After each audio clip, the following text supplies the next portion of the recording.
मंठा तालुक्यातल्या तळणी मंडळामध्ये 147 मिली पाऊस झालेला आहे। सर्वत्र या गावाला 2 नद्या असल्यामुळे दोन्ही बाजूने शेतकऱ्यांच्या पिकाचं नुकसान झालेलं आहे। कोणाचं ड्रीप वाहून गेलेलं आहे, कोणाचं मोटारी वाहून गेलेले आहेत, पाईपलाईन वाहून गेलेले आहेत। शेतकऱ्यांचं हातोनात नुकसान झालेलं आहे। 65 मिली पाऊस पडला तर केंद्र सरकारच्या आणि राज्य सरकारच्या निकषामध्ये अतिवृष्टी होते। इथं तर 147 मिली पाऊस आहे। त्यामुळे तळणी मंडळामध्ये ढगफुटी सारखा प्रकार झालेला आहे। शेतकरी हवालदिल झालेला आहे, पिकं गेलेले आहेत, त्यांच्या मोटारी किंवा साहित्य वाहून गेलेलं आहे।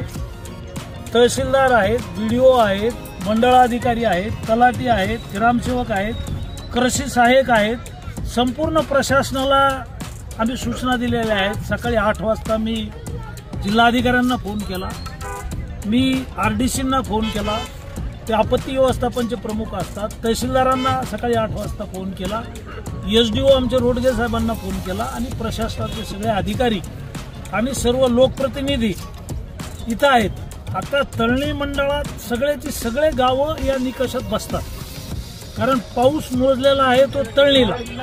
त्यामुळे या मंडळातल्या सगळ्या गावात जेवढं नुकसान झालं असेल, मग पूर्णा नदी असेल, दुधना नदी असेल, गोदावरी नदी असेल, छोटे ओढे असतील, नाल्या असतील, सगळीकडे जिथं नुकसान झालंय तिथं ही मदत देण्याच्या संदर्भात प्रशासनाला सूचना दिल्या। उद्या जिल्हाधिकारी आहेत, आरडीसी आहेत, यांना प्रत्यक्ष मी भेटणार आहे, त्यांना पत्र देणार आहे। राज्याच्या माननीय मुख्यमंत्री महोदयांना पत्र देणार आहे, त्यांच्याशी बोलणार आहे। महसूल मंत्री चंद्रशेखर बावनकुळे साहेब यांच्याशी बोलणार आहे।